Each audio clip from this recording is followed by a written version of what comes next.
د جمعې ورځې ته جمعه ولې وایي؟ نو د دې وجه وایي دا ده چې په دې ورځ باندې دا خلک ډېر راجمع کېږي په جوماتونو کې. نو د اجتماع د خلکو د اجتماع د وجې نه دې ته جمعه ویلې کېږي.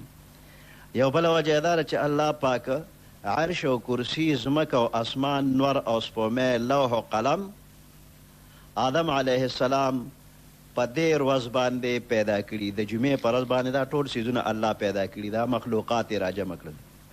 او د جمعې په ورځ باندې د آدم علیه السلام بدن مبارک جوړ شوی دی او روح پکې پوکلی شوی دی. د دې وجې مو ورته جمعه ویلې کېږي چې روح او بدن یو ځای سره اجتماع په دې ورځ باندې شوې ده.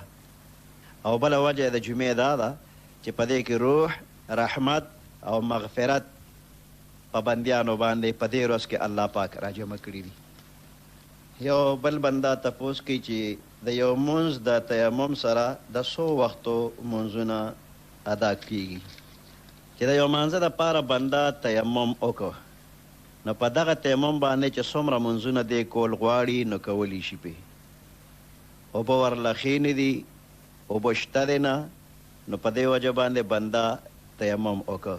په دغه تیمم باندې فرض، سنت، نفل، قضا، ادا چې څومره کول غواړي، کمې پورې چې ناقض الوضو نی راغلی، یعنی اودس نی مات شوی، په دغه تیمم باندې نور مونځونه کیدی شي. یو بنده تپوس کوي چې الله تعالی فرمایلی دی چې ای زما بندگانو، دې کې کم خلق مخاطب دي او دا قرآن کې کم ځای کې ویلی شوی دی. نو دا ای زما بندگانو یا عبادی قرآن شریف کې ډېرو ځایونو کې الله پاک فرمایلی دی. عامو بندیانو ته هم په دې کې خطاب دی او خاص بندیانو ته هم په دې کې خطاب کیدی شي.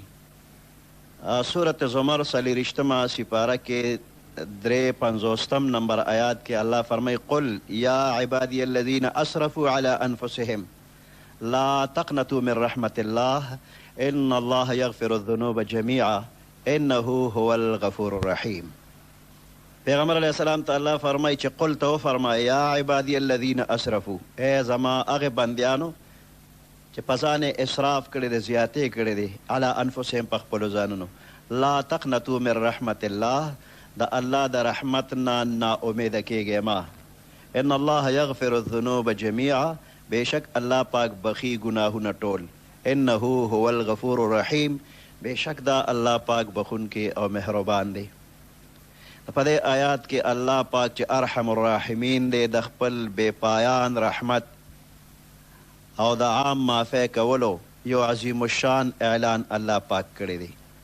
نو اوس که یو ډېر سخت مایوس العلاج مریض وي، هغه کې هم دې دپاره یو ښکلی اعلان دی چې الله به شفا درکړي.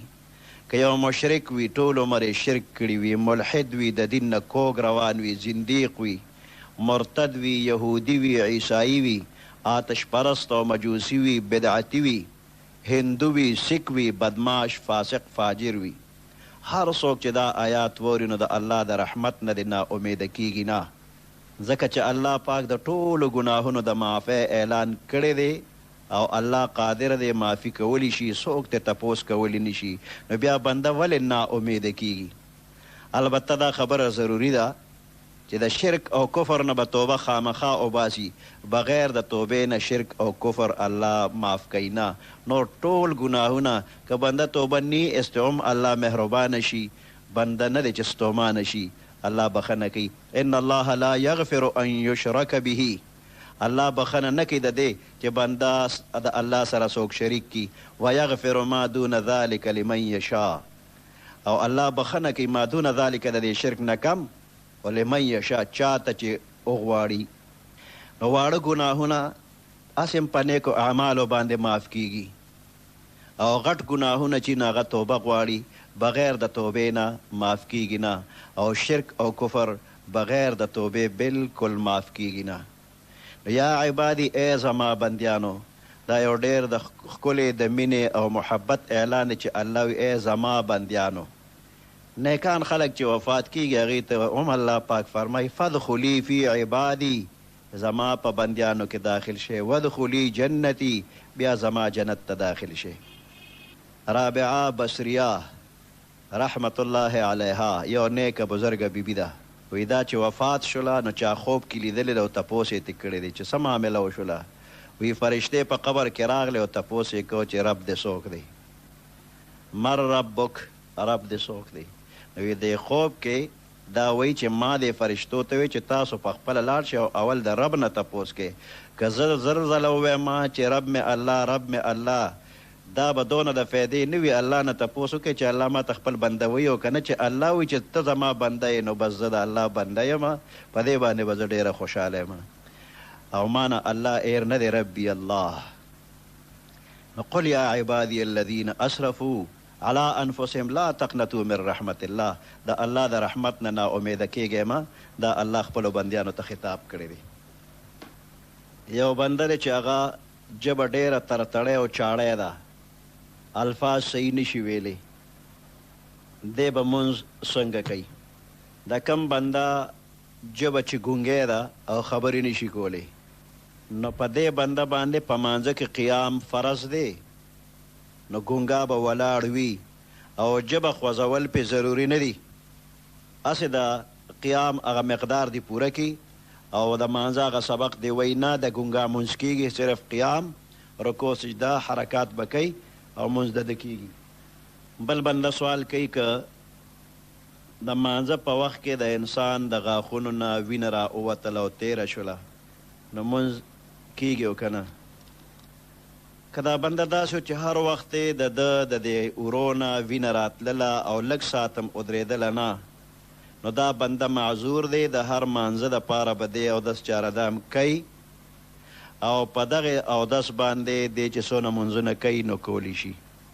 او که معذور نو دومره وخت په دې کې وقفه راځي چې په دې کې اودس چارهدام او مونځ کولی شي، نو بیا دی معذور نه دی. که دی پوه شو چې د ده په خولې کې وینه راغلله نو دی د سلام وګرځوي او بیا کمې پورې چې دا وینه نیو ودرېدلې هغې پورې د صبر وکړي چې وینه ودرېږي، بیا به اودس چارهدام وکړي او مونځ به بیا وکړي. په دې وینه باندې اودس مات شو، مونځ مات شو.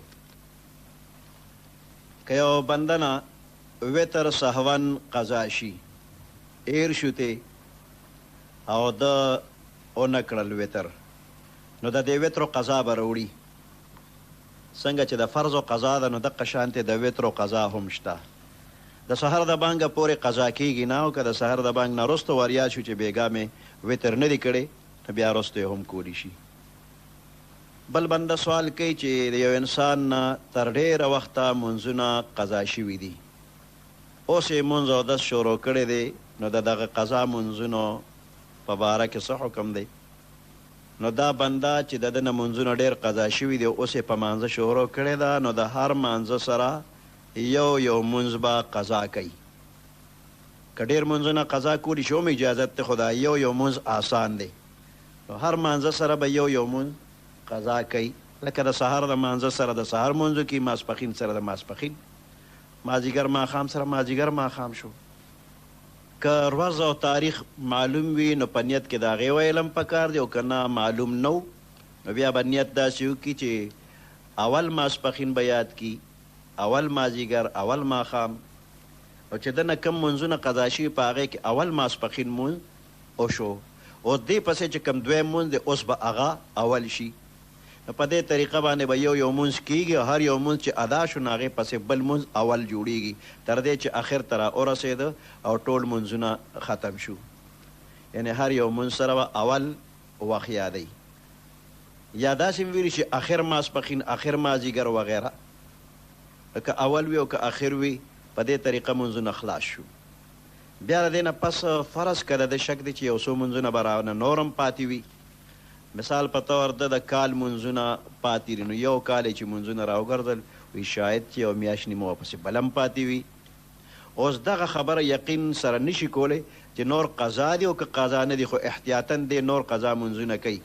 نو په داسې احتیاطي قضا کې به دا فرض به څلور چې وي نو څلور واړه به ډک رکعتونه کوي، یعنې صورت فاتحې سره به صورت یا 3 آیاتونه وایي، تش رکعتونه دی نه کوي.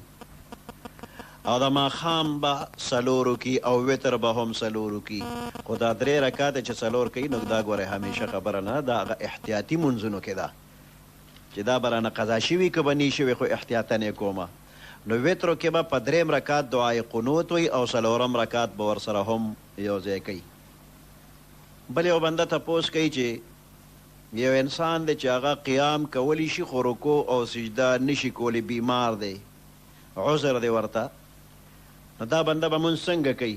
نو کم مریض چې هغه په قیام باندې خو قادر دی او رکوع سجده نشي کولی، نو په ده دا قیام لازم نه دی. دی د په ناسته باندې مونځ وکړي او اشاره به کوي. رکوع سجده کولی نشي نو د هغې دپاره به اشاره کوي. بل یو بنده تپوس کوي چې د نیستۍ او د خوارۍ غریبۍ لرکولو دپاره څه علاج راته وښیه. نو دا بنده د ماښام نه پس صورت واقعه دی یو ځل وی. کم بنده چې غریب دی نو د غریبۍ علاج دا دی چې ماښام یا ماسخوتن صورت واقعه یو ځل دی وی. دویم علاج یې دا دی چې کور ته دی ور داخل شي نو اول د سلام وکړي د خپل کور بندیانو ته، بیا د په پیغمبر علیه السلام یو ځل درود ووایي او ورپسې صورت اخلاص دی یو ځل ووایي. نو د دې وظیفې د برکته هم نیستی او غریبي دا به په مالدارۍ باندې بدله شي. او یو علاج یې دا دی چې د ګناه کارونه دې پرېږدي، ترک معاصي، نو دې سره به د نیستی په مالدارۍ باندې بدله شي. بل بنده تپوس کوي چې یو سړی وفات شي او په هغه باندې د هغه د ښځې مهر پاتې وي، نو څه به کوي؟ دا بنده چې وفات شي نو اول د ده د مال نه به د ګور کفن وکړي شي.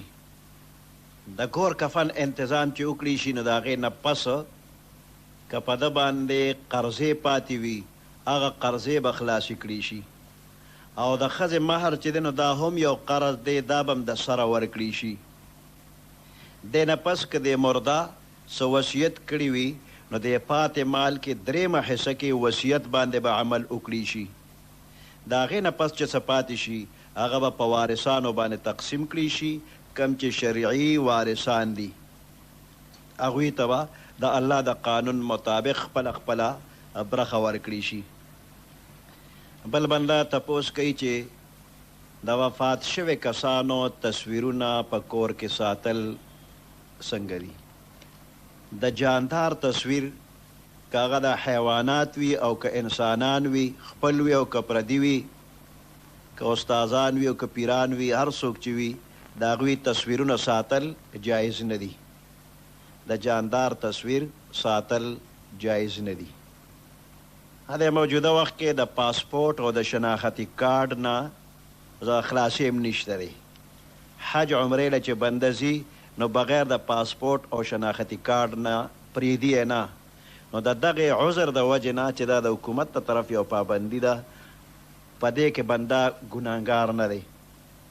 یا د هر یو ملک چې کم کرنسي ده په هغې تقریبا تصویرونه شته، نو دا هم د عامو خلکو د وس نه بهر خبره په دې ګناهګار نه دي. او دا د وس د لاندې کم تصویرونه چې دي نو دا ختمول پکار دي. بل بنده تپوس کوي چې د مانځه نه پس بهترینه دعا کومه یوه ده؟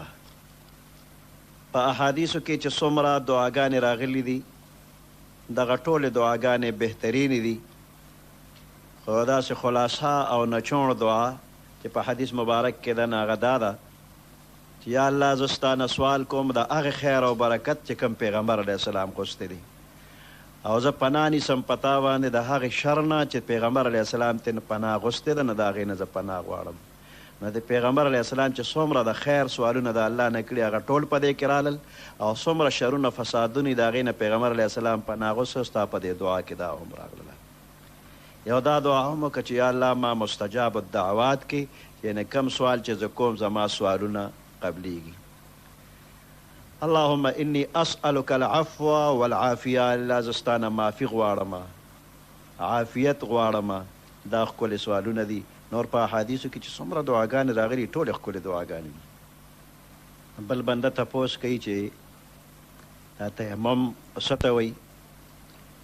نو تیمم دا د عربی لفظ دی او د دې خپله معنا قصد او اراده ده، او د شریعت په ژبه کې مخ او دواړه لاسونه مسه کول خو اول به د بنده نیت وکړي، د تیمم نیت به وکړي، بیا به دواړه لاسونه د تلي په ځمکه په خاوره باندې یا په دیوال باندې په کاڼي په شګه په سیمټو وغیره چې د ځمکې جنس وي نو په هغې باندې به دا دواړه لاسه ګزار وکړي. بیا به دغه لاسونه په مخ باندې راکاږي، دوباره به بیا ګزار وکړي او په هغې باندې به دواړه لاسونه د ګوتو د سکو نه تر څنګلې پورې هر طرف ته مسه کي. نو پاکه ځمکه باندې یا د ځمکې د جنس نه چې کوم شي وي په هغې باندې تیمم کیږي. دغه تیمم شو. تیمم علی روا دی چې کله اوبه نه میلاویږي یا اوبه شته خو بنده بیمار دی او د اوبو استعمال ورته تکلیف او نقصان رسوي. او دا مسح څه ته وایي؟ نو مسح لاس راښکل، لوند لاس راښکل، دا مسح ده. په یو اندام باندې لوند لاس راکاږي لکه بنده چې چاردام کوي نو مخ ووینځي، دواړه لاسونه ووینځي، نو په سر باندې مسح کوي، نو لوند لاس په سر راکاږي، دا مسح ده. بل بنده سوال کوي چې د غیر مسلم جوټه څنګه ده، پاکه ده او که ناپاکه ده؟ که خوله یې پلیته نه وه نو د غیر مسلم جوټه پاکه ده، او که نه دغه ساتې شراب څکلي وي یا د خنزیر غوښې خوړلي وي نو خوله یې پلیته ده، دغه وخت کې د جوټه هم پلیته ده. کافر که ورکوټې دی او که غټ دی یو حکم یې دی. نور د کافر نه غیر نور بندیان هم حکم یو دی. یا زنانه په حیض یا نفاس کې ده نو د هغې هم خوله پاکه ده. سړی دی جنوب دی نو جوټه یې پاکه ده. البته که دغه سات څه ګنده څیز یې خولې کې اچولي په هغې باندې خوله هم پلیته ده او جوټه یې هم پلیته ده. یو بنده سوال کوي چې د قبرستان لرګي یا واښه ریبل کور ته وړل د سوځولو دپاره دا څنګه دي، جایز دی او که ناجایز؟ چې کله یو مقبره شوله او بیا په هغې کې ونې شوي وي، واښه وغیره شوي وي، او دغه ځمکه د چا ملکیت نه وي، عامو مسلمانانو دپاره وقف وي، نو د دغې مقبرې ونې هغه خرڅې کړي شي او د هغې قیمت به هم په دغې قبرستان باندې ولګولی شي.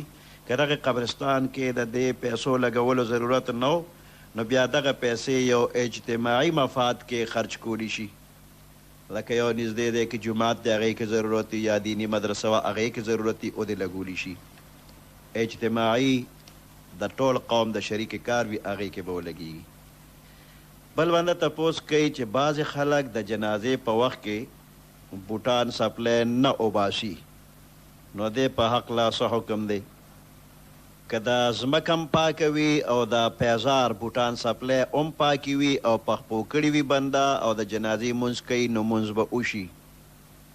او که د ځمکه پلیته وه او دا بوټان پاکو نو بیا به د بوټانو سپلی د خپو نه وباسي او د هغې د پاسه که ودرېدې نو مونځ به وشي. او که د پیزار پلیتو نو بیا که د پخپو وي هم پکې جنازه نه کېږي او که د خپو نه د وویستل نو هم پکې جنازه نه کېږي. بل بنده سوال کوي چې د مانځه په وخت کې ټوپی نه وي، هغه رومال چې بنده پې پوزه پاکوي هغه په سر باندې واچوي، سر پې وتړي نو دا څنګه دی؟ یا پې لاسونه پاکوي، دغه رومال سره به مونځ څنګه شي؟ نو مونځ خو په کېدو به وشي، خو داسې رومال کې دی غم خادی کې میلاویدی شي چا سره، یا د میزرو د پلاستیک ټوپی چې جوماتونو کې پرتې وي دغه ټوپی کې د میزیرو د پلاستیک په دې ټوپی کې دی چې تواده تللی شي، که غم خادی لتلو کې ورته ځان بدې ښکاري، په دې رومال او په دغه ټوپی ورته ځان بدې ښکاري، نو د الله په مخ کې په داسې ټوپی او په داسې رومال مونځ بدې ښکاري، مکروه دی. الله پاک دې د دین په مسلو باندې ټولو مسلمانانو ته پوهه ورکړي او د عمل کو توفیق دې الله پاک ټولو ته نصیب کړي.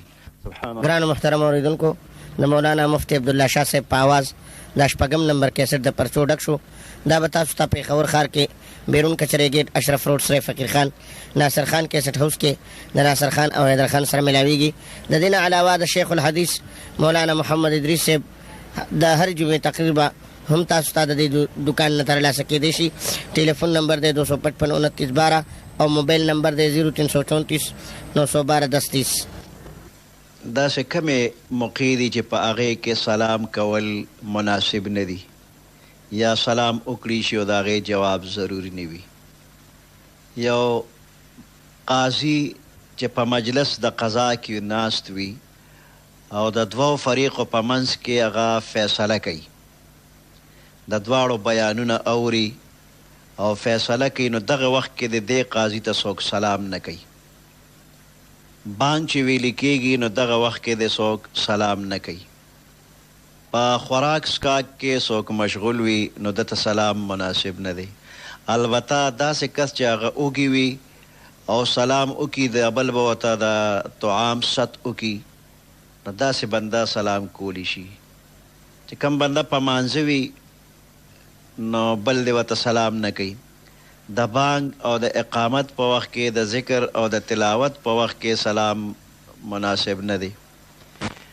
د تعلیم او تعلم په وخت کې مشغول کسانو ته سلام جایز نه. یا یو بربند بنده دی، بے حجاب دی، غسل کوي یا استنجا کوي وغیرہ، نو داسې وخت کې ورته هم سلام جایز نه دی. او د سماعتي ته ناست وي نو دې ته سلام مناسب نه دی. یا یو بنده د خپلې بیبي سره په خبره اترو مشغول دی، نو دته هم سلام جایز نه دی. په خط کې کچا سلام راولېږه نو څنګه چې د زبانی سلام لازم دی، نو داسې په خط کې را لېږلی شوی سلام د هغې جواب هم واجب دی. بهتره دا ده چې خط دې وکته نو فورا په ژبه باندې د هغې جواب دې وکړي شي. که د چا په ذریعه باندې زباني تا ته سلام راورسېد، د هغې جواب به څنګه وي؟ مثال په طور یو سړی درته وایي چې فلاني تا ته سلام ویلی دی، نو ته به ورته ووایې چې وعلیه وعلیکم السلام، په تا دې سلام وي او تا ته چې چا سلام درکړی دی ما دپاره په هغه دې سلام وي. دا جواب ټیک نه دی چې وعلیکم سلام، ځکه چې چا سلام را لېږلی دی د هغه جواب پوه نه شو، چا چې راوړو نو د هغه جواب پوه شو. د فرضو او واجبو په منځ کې څه فرق دی؟ فرض هغې حکم ته وایي چې په قطعي او یقیني دلیل سره ثابت شوي وي او د بل څه احتمال پکې نه وي. مثلا قطعي آیاتونه یا متواتر احادیث چې د بل څه معنی احتمال پکې نه وي، یا د صحابه کرامو او د تابعینو په اجماع سره ثابت شوی حکم وي، نو دا فرض دی. دا فرضونه انکار کوونکې بنده کافر، او بغیر د عذر نه د فرضو پرېښودونکې بنده کافر نه دی، خو فاسق دی او ګناهګار دی او د سخت عذاب مستحق دی. واجب څه ته وایي؟ نو واجب هغې حکم ته وایي چې په دلیل ظني سره ثابت شوي وي، یعنې په داسې دلیل سره ثابت شوي وي چې په هغې کې بل احتمال یو ضعیف هم وي.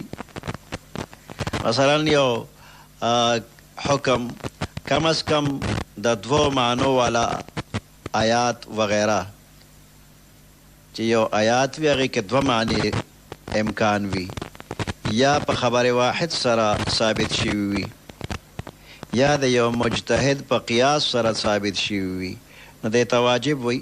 دا واجب د فرضو او د سنتو په منځ کې یو مرتبه او درجه ده. د واجب نه انکار کوونکې بنده کافر خو نه دی بلکې فاسق دی، او بغیر د عذر نه پرېښودونکی هم فاسق دی او د عذاب مستحق دی.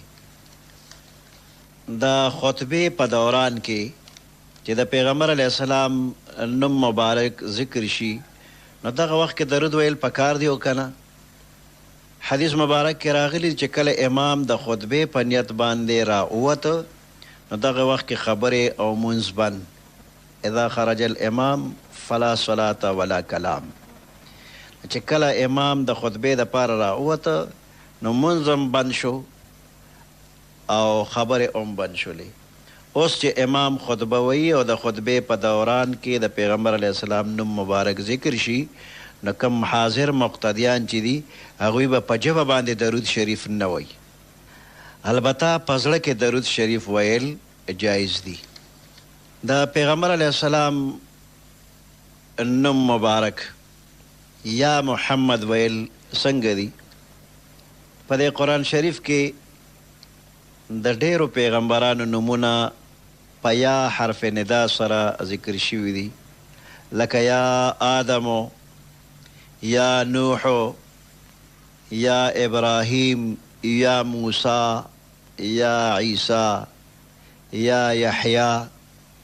په قرآن شریف کې داسې یا سره ندا پیغمبرانو ته شوې ده. خو زموږ پیغمبر علیه السلام په دې ټول قرآن شریف کې یو ځل هم داسې نه راغلی چې یا محمد، بلکې القاب او آداب سره یا ایها الرسول، یا ایها النبی وغیره راغلی دي. پیغمبر د خپل امتیانو دپاره پلار بلکې د پلار نه د اوچتې درجې دی، او زموږ په دې معاشره کې هیڅ څوک هم خپل پلار ته نوم نه اخلي، بلکې القاب آداب سره ویلی شي داجي، داجي ګل، بابا وغیره، نوم څوک نه اخلي. نو د پیغمبر علیه السلام درجه د خپل پلار نه ډیره زیاته ده. دې وجې نه پیغمبر علیه السلام ته یا محمد ویل بې ادبي ده.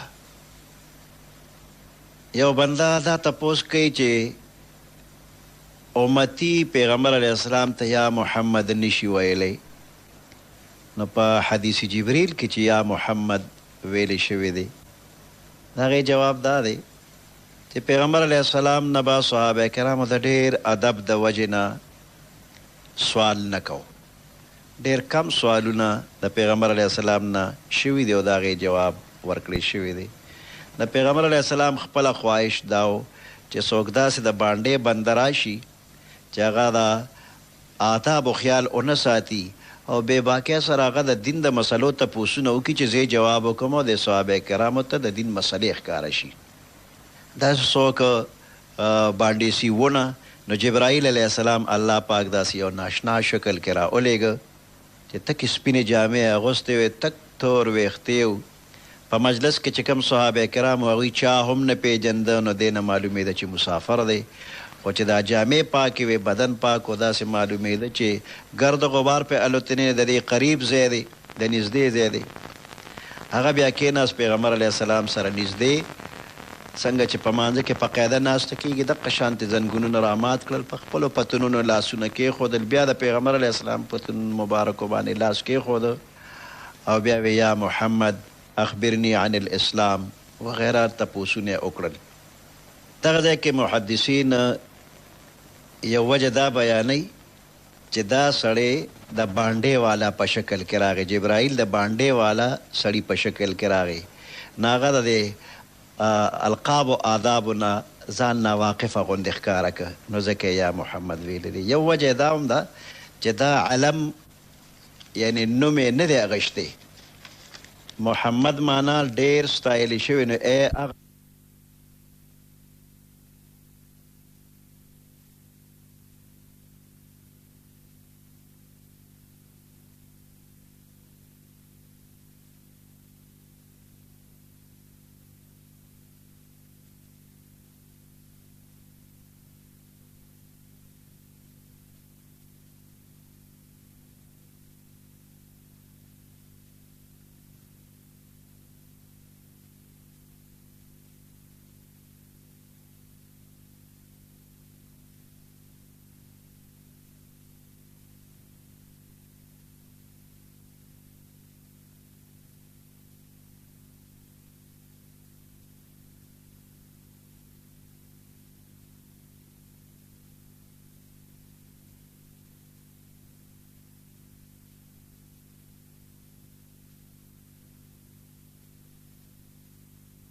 یو بنده دا تپوس کوي چې دا صحابه کرام کم چې سړي دي ناغوی د پاره رضی الله تعالی عنه ویلی شي نو دغه شانتې زنانو د پاره بم رضی الله تعالی عنه ویلی شي نو نه دا د مذکر او د مؤنث فرق به پکې وي رضی الله تعالی عنه دا به د سړي د پاره ویلی شي صحابي د پاره او کم زنانه چې صحابیه ده د هغې د پاره رضی الله تعالی عنها دا د نارینه او د زنانه فرق مؤنث او مذکر به وي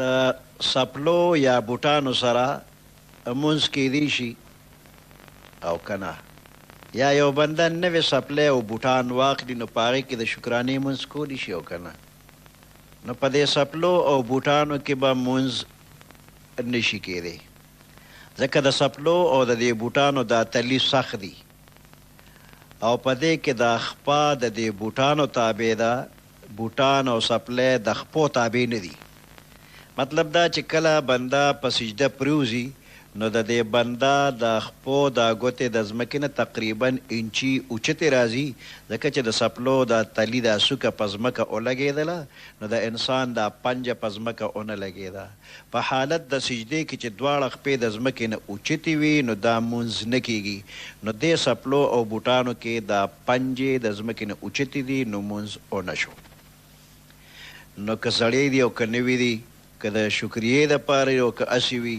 په سپلو کې بیا مونځ ونه شي دا جنازې مونځ که باران او خټې وي نو په سپلو کې په پیزار کې د جنازې مونځ به وشي او که نه بعضې انسانان د جنازې مونځ په پیزار کې کوي نو دې دپاره دا خبره ضروري ده چې دا بنده په کوم ځای ولاړ دی نو دغه ځمکه به هم پاکه وي او دا کمی سپلی چې په خپو دي نو دا به هم پاکي وي نو بیا به د جنازې مونځ وشي د ځمکې پاکوالی او د سپلو پاکوالی دواړه ضروري دي او که دا سپلی د خپو نه وباسي او د سپلو د پاسه ودرېږي د خټو نه ځان بچ کوي نو بیا ضروري ده چې دا سپلی د پاکي وي پلیتې دي نه وي لاندې ځمکه که پلیته نو خیر دی خو دا په کومو سپلو د پاسه چې ودرېږي دا سپلی به پاکي وي نو هلې به پرې د جنازې مونځ شي که سپلی پلیتې وي نو که د خپو نه د ایستې ده نو هم د جنازې مونځ ونه شو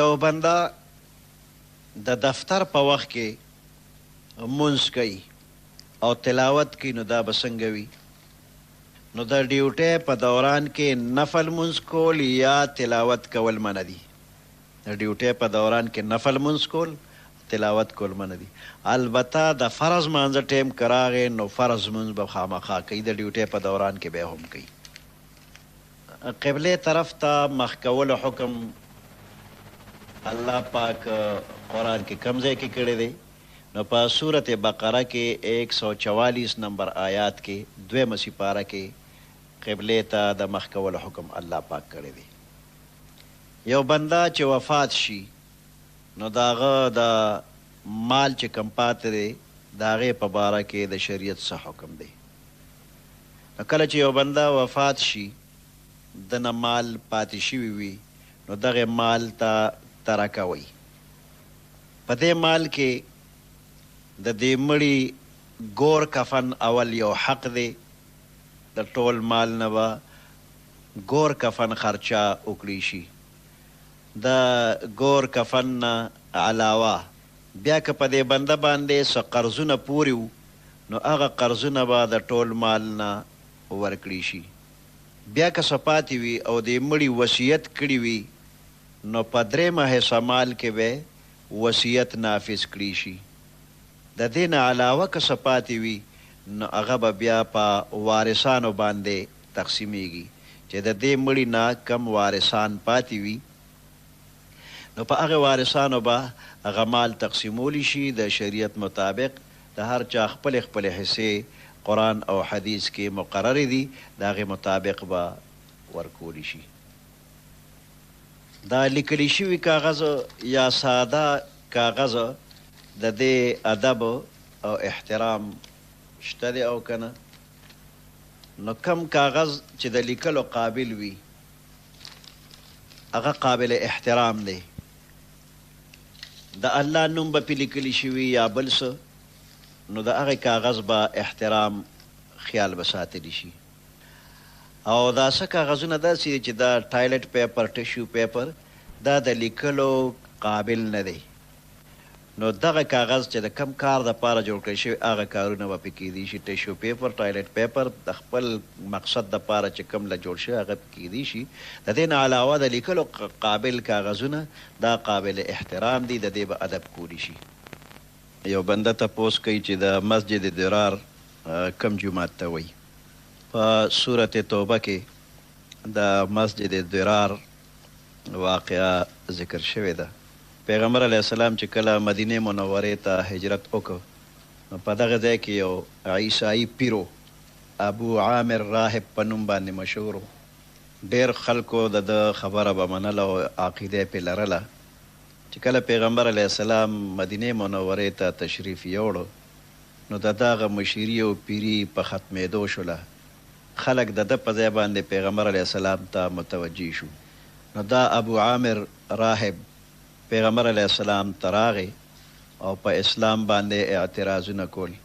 پیغمبر علیه السلام جوابونه کول، خو دا بدنصیبه سړی په هغې باندې مطمئن نه شو. بیا په آخر کې ووی چې زه او ته دواړه په دې کې چې کم دروغجن وي نو الله دې د خپلې علاقې نه لرې په مسافرۍ کې مړ کړي. دې بدبخته دا خیرې په خپل خیال باندې پیغمبر علیه السلام ته کولې او دې دروغجنو او د خپلې علاقې نه بهر لرې په مسافرۍ کې مړ شو. د پیغمبر علیه السلام سره دشمني کوله او چې چا به د پیغمبر علیه السلام سره دشمني کوله نو ده به د هغې امداد کو.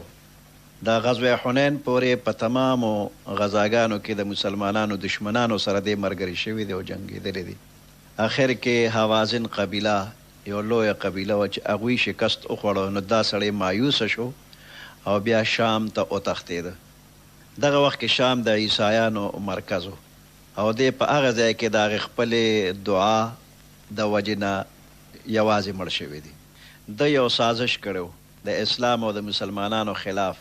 د روم بادشاه قیصر هغه یې په مدینه منوره باندې را اچو د حملې دپاره. نو د دغه سازش په سلسله کې په مدینه منوره کې چې کوم منافقان اوسېدل هغوی سره ساز باز وکړه، خط یې ورته راولېږه چې زه کوشش کوم په مسلمانانو باندې حمله کومه. قیصر روم به په مدینه منوره باندې حمله کوي، خو تاسو دغه ځای کې ځان له یو اجتماعي طاقت پیدا کړئ چې د قیصر روم سره تاسو بیا امداد وکړئ. او د دې به طریقه دا وي چې دغلته یو مکان جوړ کړئ په مدینه منوره کې او نوم ورله د مسجد ورکړئ چې مسلمانان پې دوکه شي چې دا جومات دی نور جومات به نه وي. او په دغه مکان کې بیا وسلې او د جنگ ساز و سامان را جمع کړئ. د مسلمانانو خلاف په دغه ځای کې مشورې وکړئ.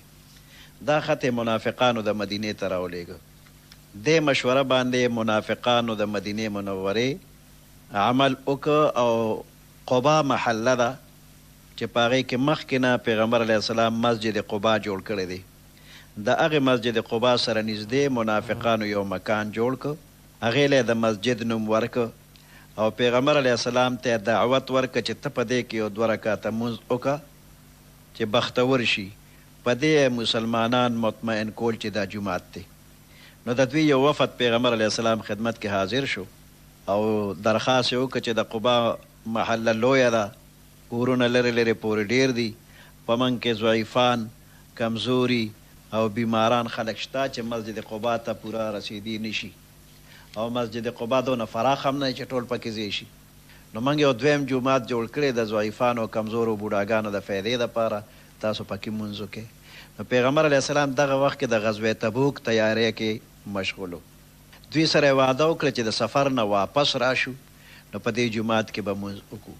خو چې کله پیغمبر علیه السلام د غزوه تبوک نه واپس تشریف راوړه، مدینه منورې ته را قریب شو، نو دغه وخت کې الله پاک آیاتونه نازل کړو. د دې منافقانو هغه پټ سازش الله پاک ښکاره کړ. آیات نازلېدو نه پس پیغمبر علیه السلام خپل یو څو ملګري ولېږل، حکم یې ورته وکړه چې ورشه او زما د ورتلو نه مخکې دغه منافقانو دا برای نام مسجد دا ختم کې روانې کې ونړوئ او په هغه ځای اور ولګوئ. صحابه کرام مخکې لاړو، هغه آبادي یې تس نس کړله، ځمکې سره یې اواره کړله. پیغمبر علیه السلام چې بیا مدینې منورې ته را ورسېده نو د دغه مسجد ضرار دغه ځای خالی پروت و. نو پیغمبر علیه السلام عاصم ابن عدی یو صحابي دی رضی الله تعالی عنه هغه ته اجازه وکړه چې دغه ځای کې ځان له کور جوړ کړه. هغه ورته عرض کوي چې یا د الله رسوله چې کوم ځای په باره کې قرآن پاک کې آیاتونه نازل شوي دي نو دغه سپیره ځای کې زه ځان له کور جوړول نه خوښوم. البته ثابت ابن اقرم یو محتاج دی، ضرورتمند دی، کور یې نشته دی، هغه ته اجازه وکړه ځان له به پې کور جوړ کړي. د ده په مشوره باندې پیغمبر علیه السلام دغه ځای ثابت ابن اقرم ته ورکړ. خو ثابت ابن اقرم چې په دغه ځای کې ځان له کور جوړ کړ نو هغه پکې آباد نه شو، وده یې نه ده کړې، بچي یې پیدا نه شو، یا که پیدا شو نو وفات شو. تاریخ والا لیکي چې دغه ځای داسې منحوس او سپیره دی چې په دغه ځای کې چېرته یو مرغۍ جاله نه ده اچولې، اګۍ نه دي اچولې، بچي نه دي راوړی، چېرته کمتر هم پکې اګۍ نه دي اچولې او بچي نه دي راوړی، انسان به پکې څه آباد شي. نو دغه دی چې کم آبادي شوی دی ته مسجد ضرار ویلی دی. دې باره کې دا آیاتونه الله پاک نازل کړي دي. والذین اتخذوا مسجدا ضرارا وكفرا وتفریقا بین المؤمنین وارصادا لمن حارب الله ورسوله من قبل. نو دې دی کې د مسجد ضرار د هغې ضرر وجه الله پاک بیان کړي دي. اول ضرارا لفظ د دې معنی نقصان رسول، نو دا جومات د مسلمانانو ته د نقصان رسولو دپاره جوړ شوی. دویم غرض د منافقانو دا چې تفریقا بین المؤمنین، په دې باندې په مسلمانانو کې به تفریقه پیدا شي، ډلې ډلې به شي، جدا جدا به شي، د دوی هغه طاقت به ختم شي. او دریم غرض او مقصد د منافقانو دا چې ارصادا لمن حارب الله، کم خلک چې د الله او د الله د رسول سره جنگ کوي نو دا د هغوی دپاره یو انتظارګاه به وي. نو دا درې غرضه چې کوم ځای کې وي نو هغه مسجد ضرار شو. نو دا په اصل کې مسجد نو، نوم خو یې د مسجد ورکړو خو مسجد نو، دا د مانځه دپاره جوړ ځای نو، بلکې د دې دقه درې مقصدونه: مسلمانانو ته ضرر رسول، مسلمانانو کې تفریقه پیدا کول، او د کافرو د امداد دپاره یو چوڼی وه. دې وخت کې که داسې جومات چا جوړ کړ نو هغې ته مسجد ضرار ویلی شي او که نه.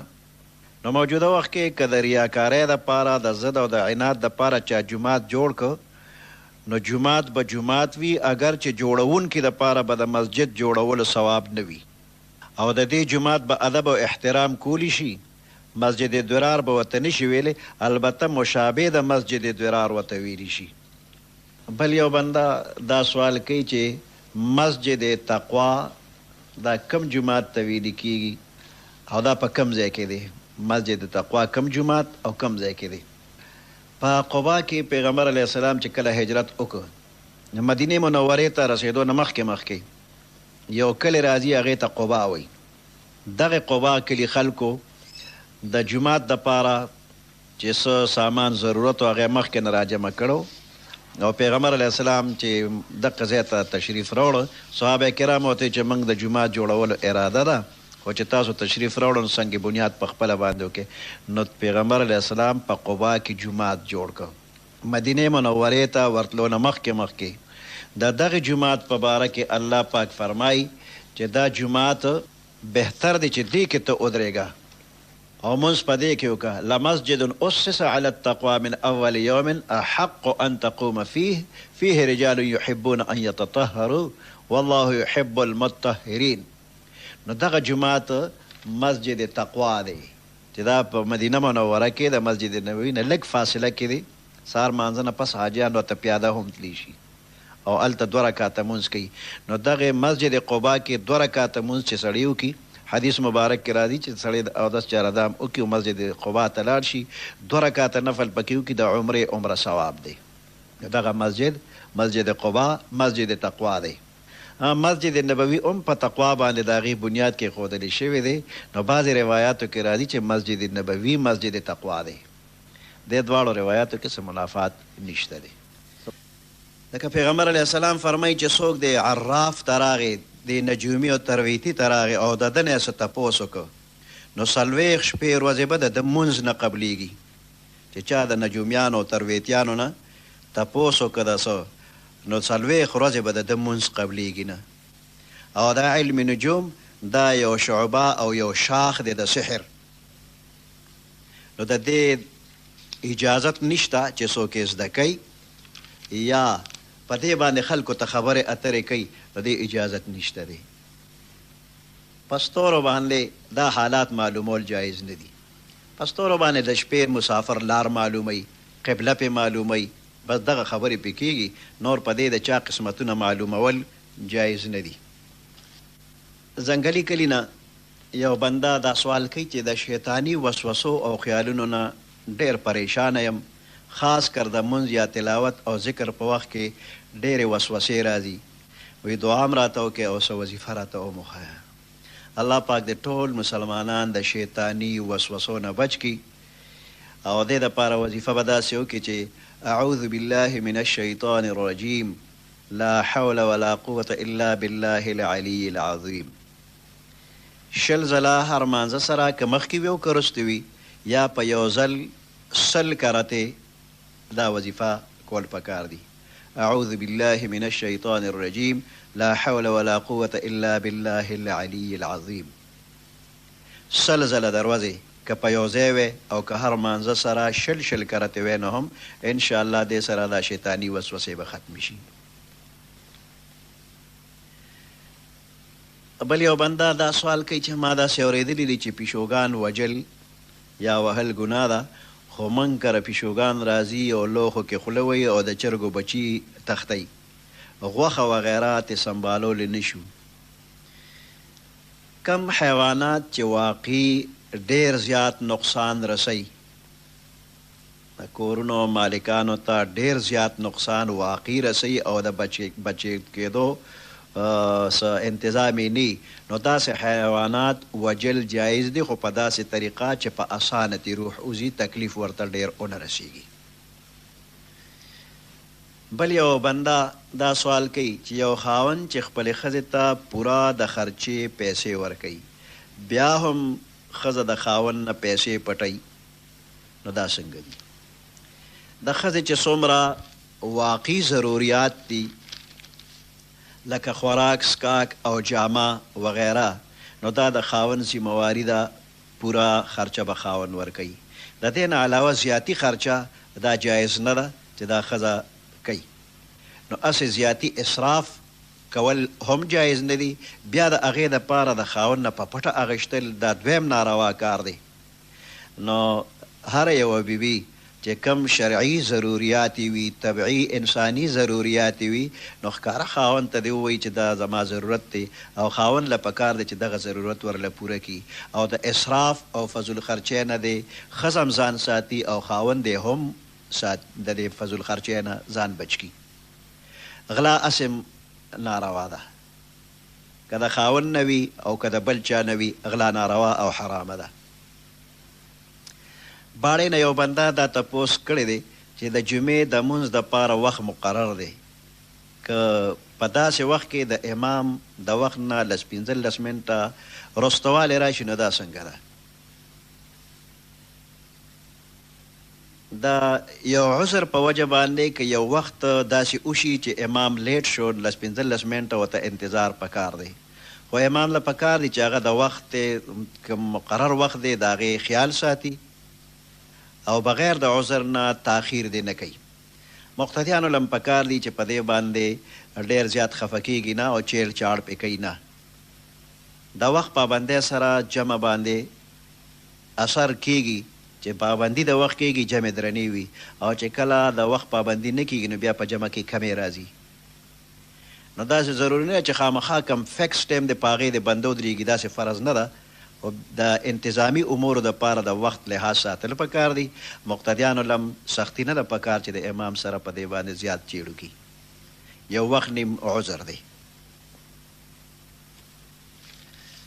بل یو بنده دا سوال کوي چې د سحر منځ قضا شي، بیا یې قضا کوي، نو سنت کول شته او که نشته دی؟ که فرض او سنت دواړه قضا شو، نو د نور خطو نه وروستو سنت او فرض به دواړه کوي. د نور خطو نه وروستو چې چې نور هغه مکروه ټیم ختم شي نور خصفا شي نو سنت او فرض دواړه قضا به کوي او که فرض که یو بنده د سهار جمع ولاړه ده او دی را ورسېده نو که د ده دا خیالي چې زه سنت کوم نو یو رکات را لاندې کولی شم یا کم از کم قاعده را لاندې کولی شم نو سنت به وکړي خو صف کې به ودرېږي نه د صفونو نه لرې چې څومره لرې کیدی شي نو وبدرېږي سنت به وکړي بیا به فرض و جمع کې شامل شي او که قاعده هم نشي را لاندې کولی که سنت کوي نو قاعده هم نه لاندې کړي بیا د سنت پرېږدي او په جمع کې فرضو کې دی شامل شي د فرضو کولو نه وروستو فورا سنت کول نشته دی البته که د نور ختو نه وروستو سنت کوي نو ودې کړي فرض او سنت دواړه که د ټیم نه خطا شو نو د زوال نه مخکې د فرضو او د سنتو د دواړو قضا شته او که د زوال نه پس وي نو د فرضو قضا به وکړي د سنتو قضا بیا نشته دی د جمرود نه یو ورور دا تپوس کوي چې یو انسان نه د ماسپښین مونځ پاتې دی او لا د مازدیګر اذان ته وخت شته نو دغه مونځ به په قضا نیت تړي او که نه د خپل وخت که د ماسپښین وخت باقي و لا مازدیګر ټیم داخل شوی نو وقتي مونځ نیت به کوي حاضر وخت او که د مازدیګر وخت داخل شوی وي اگر چې اذان د مازدیګر نه وي شوی خو د مازدیګر ټیم داخل شوی وي نو د ماسپښین د قضا مونځ نیت دی وکړي البته قضا په نیت د ادا او ادا په نیت د قضا دواړه کیدی شي دا تنګینه یو کس دا سوال کوي چې د دین اسلام خلاصه څه ده او په قرآن پاک کې په کم صورت کې دغه خلاصه به وي د دین اسلام خلاصه دا ده چې بنده د طلب د رضای الهی کوي د الله د رضا کارونه دی کوي چې په کومه خبره باندې الله رضا کیږي هغه دی کوي او په کومه چې الله پاک ناراضه کیږي د هغې نه د ځان بچ کي نو رضای الهي او اتباع نبوي صلی الله علیه وسلم د پیغمبر علیه السلام د سنت طریقو اتباع په دې کې به د اسلام ټوله خلاصه وي د الله پاک حکمونه منل او د پیغمبر علیه السلام نورانی طریقو باندې عمل کول در یادم خیل نه یو بنده دا سوال کړی دی چې بعضې خلک خپل منځ کې خبرې اترې کوي نو فلانې به جنت ته ځي او فلانې به دوزخ ته ځي نو دې باره کې د شریعت څه حکم دی حدیث مبارک کې راغلی دی ظن المؤمنین خیره ما لم تراه شره په مؤمنانو باندې د خیر ګمان کوه مؤمن ته ښه نسبت کوه ما لم تراه شره تر څو چې شر دې ته لیدلی نه وي نه هر مسلمان باندې دا ګمان وکړه چې امید دی خدای به بخلي وي خدای به جنت ته بوځي او په چا د دوزخي کېدو حکم مه کوه دا علم الله ته چې څوک به جنت ته ځي او څوک به دوزخ ته ځي الله د ټول مؤمنان جنت ته بوتلی کړي او ټول د دوزخ نه الله پاک بچ کړي ګناه کبیره دا کمه ده نو ګناه کبیره هر هغه ګناه ده چې د هغې په وجه باندې په شریعت کې عذابونه ذکر شوي وي چې دا کار که چا وکړه نو دومره دا ګناه دا به سزا وي نو د ګناهونو یو لوی فهرست دی البته بعضې ګناهونه په احادیثو کې راغلي دي چې د هغې ته ګناه کبیره ویلې شوې ده لکه د الله سره شریک ګرځول دا یو لویه ګناه ده د مور پلار نافرمانی کول لویه ګناه ده د یتیم مال خوړل د سود آمدني خوړل میدان جنگ کې د کافرو نه تښتېدل یا یو پاک دامن انسان نارینه زنانه په هغه باندې تهمت لګول د زنا الزام لګول د بیت الله بے حرمتی کول شراب سکل غلا کول زنا کول دا غټ غټ ګناهونه دي بغیر د عذر نه دوه مونځه په یو ځای کول یعنې قضا کول د یو مونځ بیا بل سره کول د الله پاک د رحمت نه ناامیده کېدل دام ګناه کبیره ده. د الله د عذاب او د سزا نه بې فکره او بې خوفه کېدل دام ګناه کبیره ده. د میراث حصه نه ورکول ګناه کبیره، او دارنګ د نارینهو دپاره د پنسې ګیټو نه ښکته کول دام ګناه کبیره ده. دوه مسلمانان چې یو بل سره خفه او دوی راضینامه نه کوي نو دا هم ګناه کبیره ده. او تکبر کول دا هم ګناه ده. دارنګ یو بوډا سره د بوډاوالي د زنا په کار باندې اموخته دی، دا هم ګناه کبیره. یا یو بادشاه سره د حکومت او د اقتدار دی دروغ وی نو دا هم ګناه کبیره. رشته دار سره رشته داري کټ کول، یا چا سره احسان دی کړي او بیا د هغې بار بار زباتنه کوي، یاداشت کوي. یا یو سړی دی چې هغه دیوس دی. دیوس دی ته وایي چې د هغه په کور کې زنانه دي، د ګناه کارونه کوي، دی پې پوه دی او دی پې ځان غلی کوي، نو د بې حیایۍ د کار نه یې منې کوي نه. داسې نور هم ډېر کارونه دي چې دې ته د لعنت اسباب دي او دا ګناه کبیره ده. د دې په وجه باندې لعنت په انسان باندې راځي. کم یو انسان چې بل باندې لعنت وایي نو د دې څه مطلب؟ نو دا سوال مخکې وشو چې لعنت د الله پاک د رحمت نه لرې کېدل، او کم بنده ته چې لعنتي وویلی شو نو لعنت پرې راغی نو هغه ملعون شو. نو لعنت په کافر باندې شته، په شیطان باندې شته، او مسلمان باندې لعنت ویل جایز نه دي.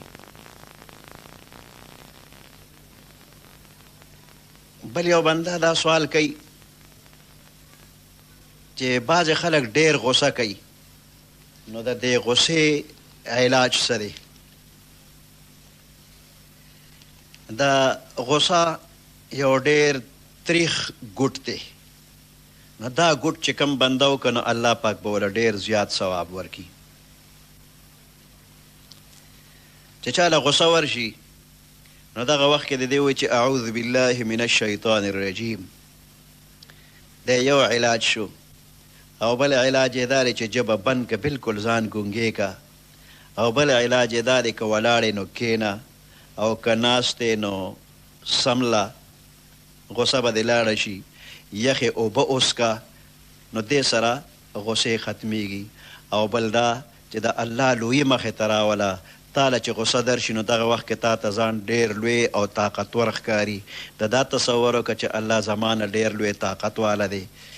زه د یو کمزوري سړي په مخ کې غصه کوم، دی زما نه کمزوری دی، جواب نشي کولی. سبا چې زه د الله دربار کې ودرېږم او زه د ګناه په وجه ملامت یم، زه به څه وایم؟ الله به په قهر او په غضب باندې وي. الله د قهر په مخ کې زه جواب نشم کولی، زه به کمزور یم. نو ستا مخ کې چې کم کمزورې بنده دی نو ته د هغه په کمزورتیا رحم